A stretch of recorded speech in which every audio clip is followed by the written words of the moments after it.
పాత రోజులలో మనకి ఓన్లీ రెండే ఆప్షన్స్ ఉండేవి. అందులో ఒకటి మెటల్ అంటే సిల్వర్ కలర్ లో ఉండే నికెల్ క్రోమియం క్రౌన్స్ కానీ లేదా గోల్డ్ క్రౌన్స్ మాత్రమే మనకి ఆప్షన్ లో ఉండేవి. కానీ ఇప్పుడు మనము ఒకటి మెటల్ సిరామిక్ క్రౌన్స్ ఇస్తాం. అంటే ఒక లేయర్ ఆఫ్ మెటల్ ఉంటుంది లోపల ఫర్ స్ట్రెంథనింగ్ ద టూత్. దాని మీద తెల్లటిది సిరామిక్ పొర ఒకటి వేస్తాము. అది ఒక ఆప్షన్.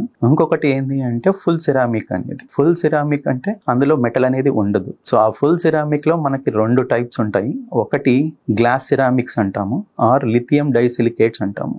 వీటి అడ్వాంటేజ్ ఏంది అంటే అది ఆల్మోస్ట్ పన్నుకి చాలా దగ్గరగా, అంటే 99% పన్ను కలర్ లో కానీ పన్నుకి ఉండే ఆల్ అడ్వాంటేజెస్ వీటిలో ఉంటాయి. సో జనరల్లీ అందుకనే వాటిని మనము ముందు పళ్ళకి ఇస్తాము. అంటే ముందు 6 పళ్ళకి పైన, ముందు కింద 6 పళ్ళకి మనం అది అడ్వైజ్ చేస్తాము. కానీ అట్ ద సేమ్ టైం వెనక పళ్ళకి వేసేంత స్ట్రెంగ్త్ ఉండదు. సో జనరల్లీ మనకు వెనక పళ్ళకి ఫుల్ సిరామిక్ అంటే జెర్కోనియా ఇస్తాము.